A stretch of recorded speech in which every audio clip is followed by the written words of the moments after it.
to encourage those, our brothers and sisters, living with visual impairment. And I'm happy to see that we have Senator Crystal here and former Senator Mwaura was here. And that it is this talks of disability needs to be brought on top of the table. Senator, you have a hard task, but you have people backing you, you have people praying for you. Please start the conversations. Start the conversations. As a country, we are some steps ahead. We are not where we were 10 years ago. I have crutches in my house and I know what it means to be disabled. It can be very difficult. Let's have these conversations. We wish ASB well. We wish ASB well. We wish everybody living with visual impairment well.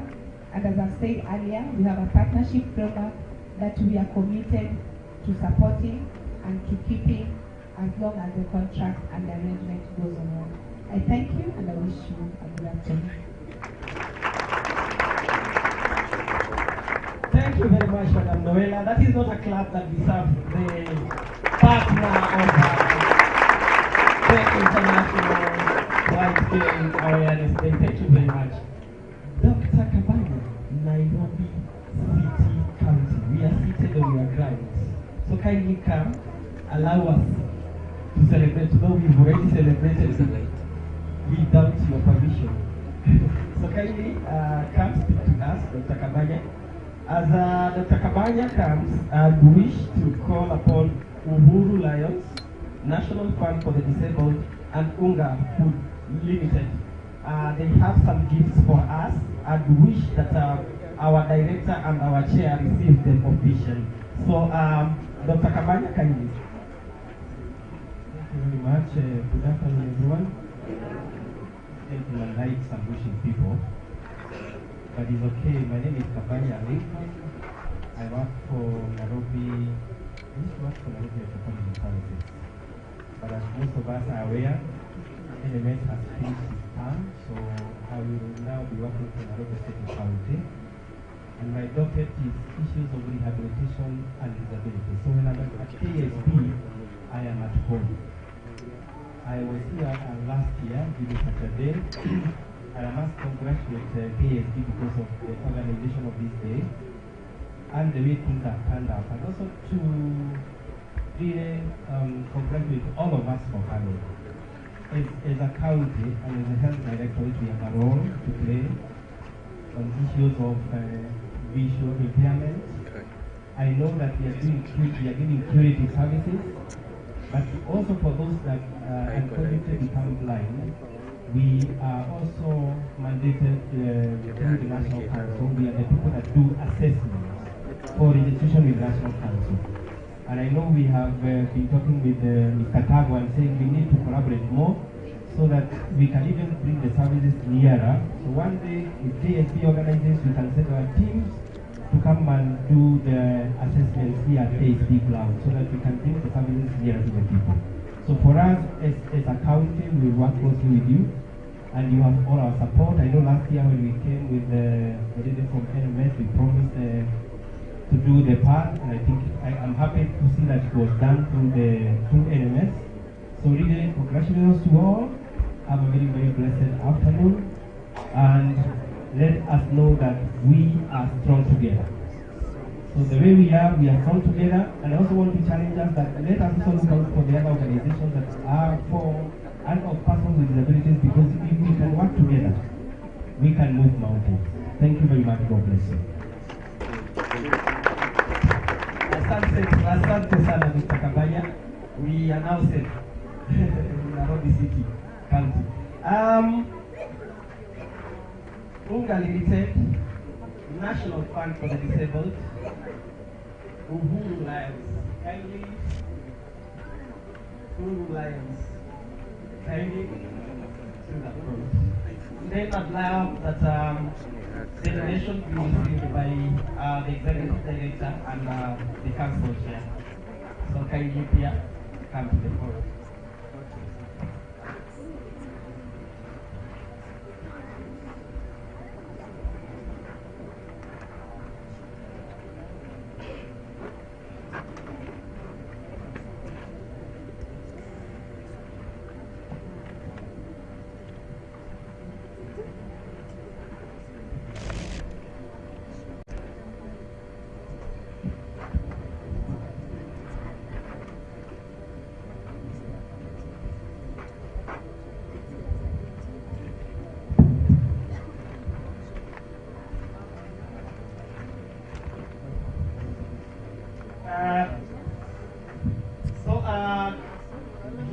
that the chair and the executive director receives gifts from National Fund for the Disabled, 150 white cakes, right?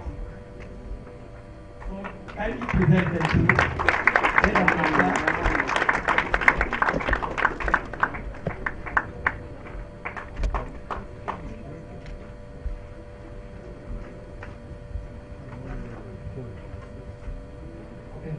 To all our guests today, my name is Jacket Respect from National Fund for the Disabled of Kenya.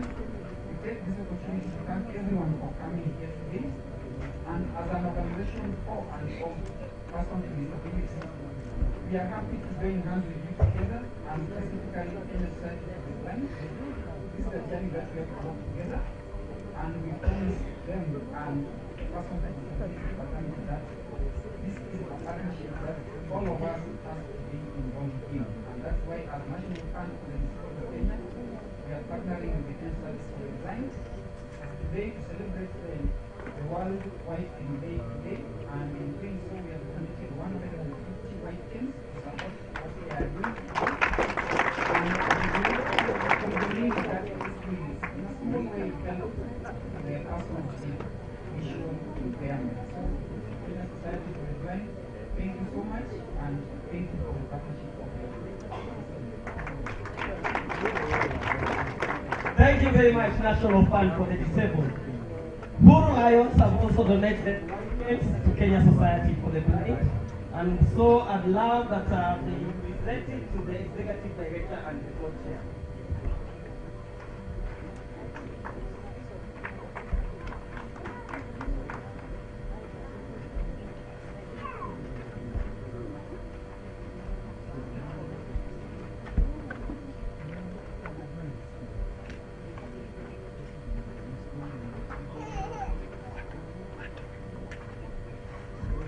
Makofi kwao. Thank you very much. A word from the lead person. My name is Peter Maya. I'm the current president of Lions Club of Nairobi Guru, as well as I'm the member of council for Kenya Society for Blind. At this moment, I would like to invite our partner in service also, the Ayuth Kenya, Madam Anya. Please come forward. Our journey started 3 years back during the COVID time, when the Kenya Society for Blind sent a request to us to support the scenario and situation during the COVID time. And then we extended our pledge and hands to Ayuth Kenya, who have provided us thousands of white cane, which we have received from Ayuth Kenya and planned, distributed throughout the Kenya. More than 27 counties we have distributed the white cane to the support of KSP, and they have also extended their hands to the GFRS so that we can manage and reach out to each and every county. At present also we have been white canes for Tharaka County, Kaita County, as well as Eldoret, and also some for Nairobi. So this is how, in a structured manner, in a long-term partnership, we are working with KSP and Ayuth Kenya, and our continuous support will remain there as God will.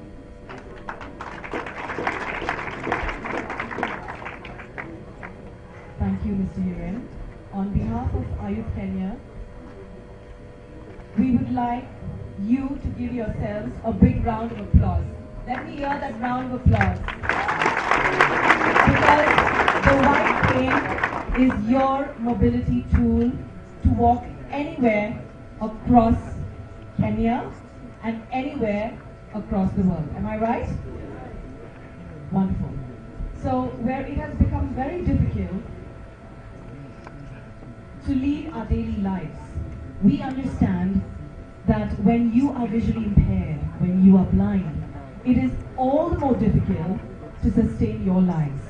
And that is where, as Ayuth Kenya, a youth wing of Embracing the World Kenya, we have come forward to provide you with your assistive device, that is the white cane, through all these years. And we are so thankful to all our stakeholders, to all our partners, Kenya Society for the Blind, Thank you very much for always supporting us through our initiative and through this project.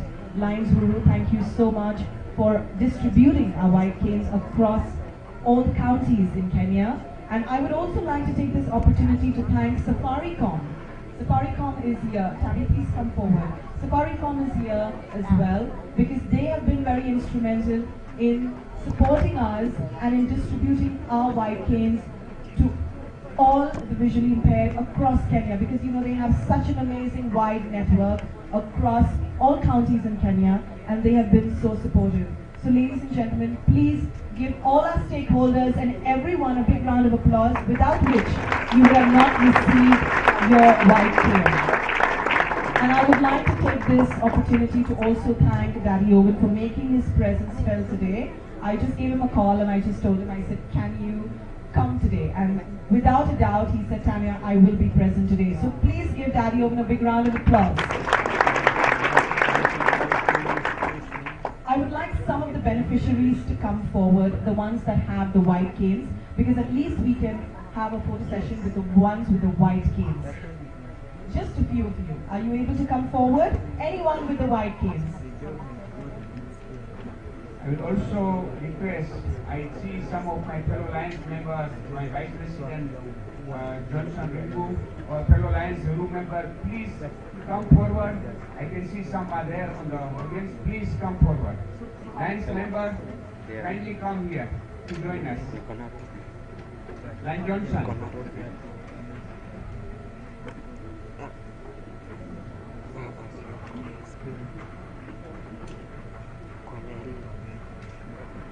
Lion Stanley. Lion Stanley, please kindly come. And Lion Johnson.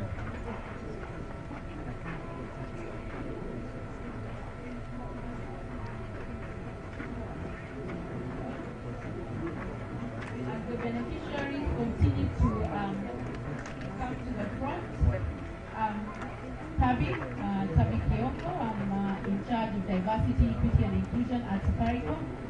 And today we are very delighted to be here as we mark the International White Cane Safety Day. And as has been said before, and by other speakers, a white cane is a symbol of freedom, security, independence, and confidence to a visually impaired person, and therefore a very important mobility tool for the person who is blind or visually impaired. So, as Tanya has said, Safaricom partnered with a few organizations, some of whom are not present here, and together with Youth Kenya, we took up a campaign to distribute 20,000 white canes in a period of 5 years. So we just started this journey about 2018, and we are still on it. So we want you to feel supported, and we want you to feel part of the family, that you have great support in Youth Kenya, Lions Kenya, and Safaricom PLC. So asanteni sana.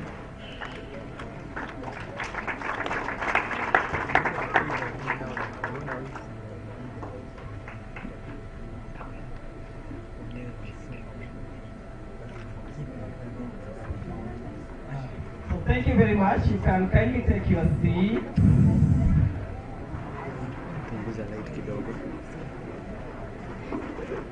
Okay, thank you very much. That's Saya. Our partners today have enabled Kenya Society for the Blind to prepare lunch for all of us. So there's lunch, there's lunch, there's lunch, there's lunch, there's lunch. So that this will exercise justice to that lunch, everyone will have a share. So at this particular juncture, I'd wish to welcome the Executive Director, Kenya Society for the Blind. Kwa makofi tumkaribishe Bwana Sam.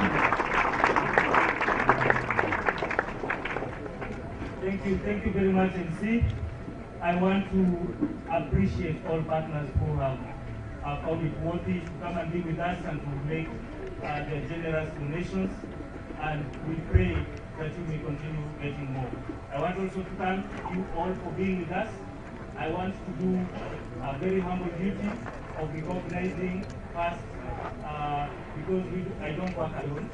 I have a secretariat that works with me, the management team, and the members of staff. Kindly stand up. I feel appreciated, feel recognized. Are they standing? They're not standing. Are you seeing anyone next to you?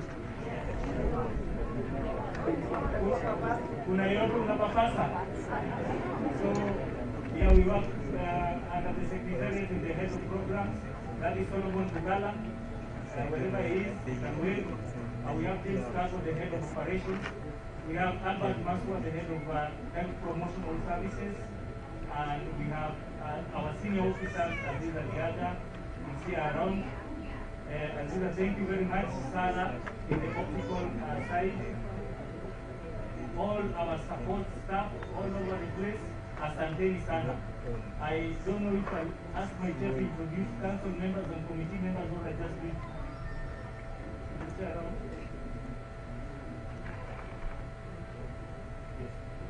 So we have our chairperson Angela Wambui, just saw her. We have our treasurer around, Marco Nyango. I can't see you. Are you here?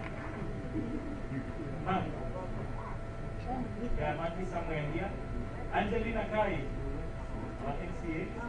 Thank you very much for being here with us. Our committee members, and we also have Kiren Baya, who is our council member too, who is here with us. We have our committee members, Dr. Roach in the finance committee, I saw you.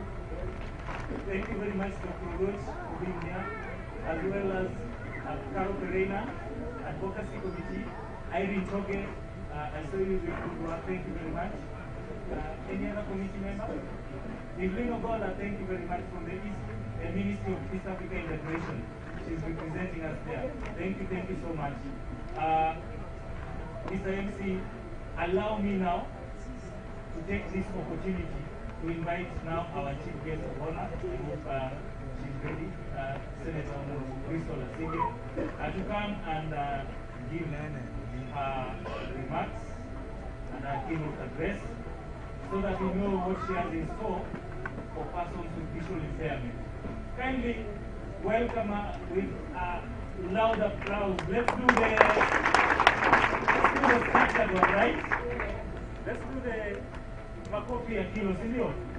Ile ya kilo ya moi, sindio? So let's welcome Mheshimiwa Crystal. Moja, mbili, tatu. Tena funga, fungua. Congratulations, Crystal, and welcome to Kenya Side.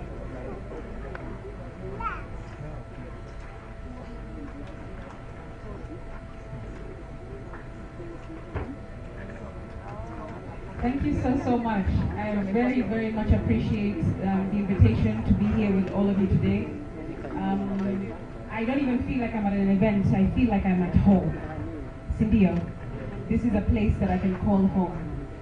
Not only because I am a visually impaired person myself, but because I've been on this journey of visual impairment with many people who are here. We have met years and years ago. First, of course, Mr. Sam Waweru. He's supported me and I've supported him for a few years before he joined SB officially. Ivan Omondi, wherever he is, he's also a very good friend. Collins, Angela Kai, so many people that I've been working with in advocacy way before I got this role in Senate just a few weeks ago. So I feel very much at home and I'm humbled, truly humbled and privileged to be here. Thank you so much. So you've heard my name is Crystal Asige. I am nominated senator to represent persons with disabilities and special interest groups in the 30th Parliament. And this role is not mine. This role is for all of us, isn't it? I'm not the kind of person who is in the business really, the friends will know, the friends I've mentioned will know. I'm not really in the business of politics. I'm not somebody who is out to do things that are unjust or underhanded or anything like that. I'm in the business of people. I'm in the business of people. I want to declare that to you today. because I'm not just somebody who is talking the talk, but I'm walking this walk. And I've been on this journey for over 15 years, struggling with my eyesight. My story is long and colorful. I was not born with a disability. I actually acquired my visual impairment when I was just in high school, just a young 14 or 15-year-old in Mombasa. That's where I was born and raised in Mombasa. If anyone is from Bombolulu, Aye. That's where I'm from. And when I started to discover something was wrong with my eyesight when I was 14 years old, the first person I told was my teacher. And while I speak, please hear the lessons that I'm trying to impart. Hear the experiences that I'm trying to impart on you. Hopefully you'll pick one or two things to move along with in your experience. So I told my teacher, and my teacher didn't believe me. My teacher thought, so she's just trying to not do homework. She's trying to miss classes, ati anasema ako nyumbani kwa sababu macho zake zinauma, etc., etc. So in fact, she wasn't an ally. She wasn't someone who supported me at all. In fact, she took me to detention. She used to make me stand outside of the classroom so I can be an example to other students. And she really humiliated me, which was painful because as a young person, you don't know what's going on. And back those days, 20 plus years ago when I was in high school, eye care and eye health wasn't a priority. It wasn't even something people understood as much as they do today. So the first person that I believed that could help me did not. Then I went to my mother. Of course, she monitored my eyesight for some months, and we decided to go to Lighthouse for Christ in Mombasa. If you know that place, you know that they do fantastic work in helping young people and any with visual impairment, really. So I went there, and the doctor there told me that I should just use some eye drops for 1 month and I'll be fine. So I did so, and I moved on. So that was the second person who perhaps could have helped to either slow down or arrest my condition. But finally, when I was in university, I went to the UK in Bristol to study in my degree, and that's when I went to an optician actually. And the optician told me, Crystal, I'm sorry to tell you, but there's something terribly wrong with your eyesight. You don't need to be at an optician, you need to go to an ophthalmologist immediately. There's a difference there. Please note, when you're looking for assistance and support and consultation, don't just think that there's an optician that you need to see. Perhaps your case needs to go to an ophthalmologist. So that is when I officially, after several tests, got diagnosed with glaucoma. And glaucoma has no cure at the moment, even until today, 2022. It is actually more aggressive in black people because of the color of our eyes, and it's more aggressive in young people because it has not taken its effect, it has no time. Usually glaucoma affects people who are in their elderly lives. My odds were against me at the time, so I got officially diagnosed with glaucoma. And I'll skip to the time when I started to figure out and gain confidence in myself and my new life and my new normal. I remember there was an encounter that I had with God. Back in Mombasa, in my parents' home, I was going through depression, I was struggling, my hair was falling out because I wasn't taking care of myself, I was losing weight, I didn't want to see my family or friends, I didn't know how to live with a disability. Because there's nowhere that tells you, here is a manual, here is a booklet, here is a leaflet to tell you how to live with a disability, isn't it? Most of the time you have to figure it out by yourself, which is unfortunate. And at that time, that's what I did. My parents, my family, and I had to just figure it out for ourselves. And I had an encounter with God. I slept after crying and praying one evening. It was raining outside. It was a rainy season in Mombasa. I remember it very, very well. And as I went to bed, I told God, why are you doing this to me? You've given me talent, you've given me skills, you've given me ambitions, you've taken me through all leaps and bounds. And this is the news that you're giving me, that I'm going to be disabled? How? How is that so, God? And that evening, I had a very, very vivid dream where God was standing, or this big light was in front of me and holding my cheeks like so. For those who didn't see me, I was holding with both of, you know how you hold a small child with both their cheeks when you're trying to console them, you put your hand on both of their cheeks, like that. And in that dream, I remember this white light in front of me saying, "Be still." In the morning I woke up and I rushed to my mom and I asked her, "Be still, what does this mean? What does this mean? Or can you try and help me to decipher this dream?" And we through the Bible and we found Psalms 46:10 that says, "Be still and know that I am God." From that day on, I knew that God was with me. And even though I didn't understand the plan, one day, hopefully, that vision would become clear. Because we all know in this community that what's worse than being blind is having sight, but no vision. So God gave me the vision back in the day. And fast forward today, you are now looking at not just Crystal Asige, but you're looking at Senator Crystal Asige, isn't it? I really want to encourage everyone here. You've heard from some fantastic people, Senator Mwaura with a disability, Henry Wanyoike. You've heard from Martin, our national footballer, and Daddy Owen. So many stories of success, of overcoming, of beating odds, even though the odds are stacked up against us.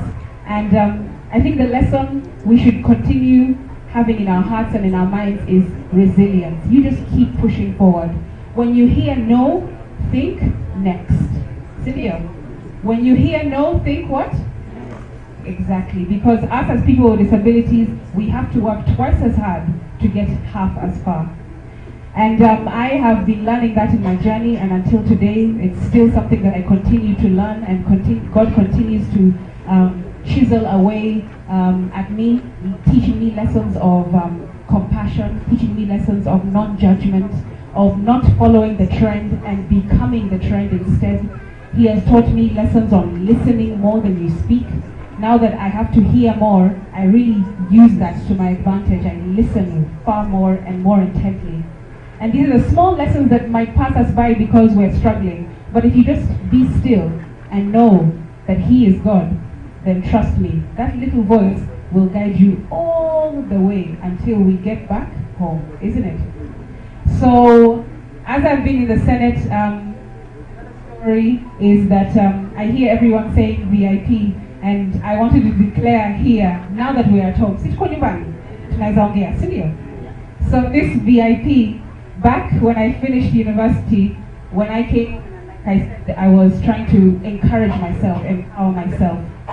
I decided to come home and I heard people saying, I'm a VI, I'm a visually impaired. And I was like, what do you mean you're a VI? That sounds like a gadget, or is it a phone? VI nini? What does it mean? And so once I understood and was made aware, I said, but no, I want to be a visually impaired person, aka VIP. It's much more empowering, isn't it?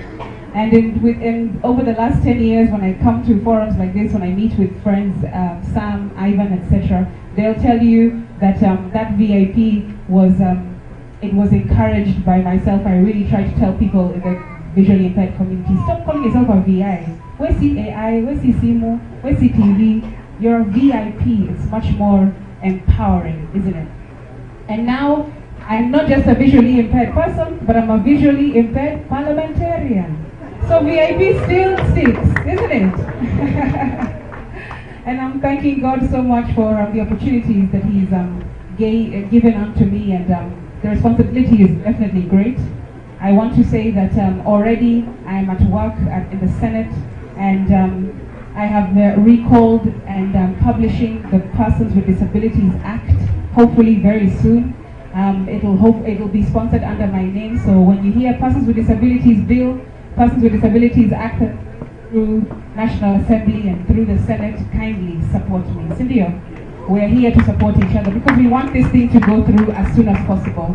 In fact, the Senate were like, hey, Madam Senator, Madam Crystal, you've only started using. Now, you have so many bills that you've brought to us. And I said, I have ideas because people with disabilities are suffering today. We can't wait any longer. And so please, when I come to you, Sam, I hope you're hearing me, with your team, the chair, the board, kindly support me, support us all, because this is our bill, this is our act, isn't it? And also, I want to say that we all know that this month of October is Blindness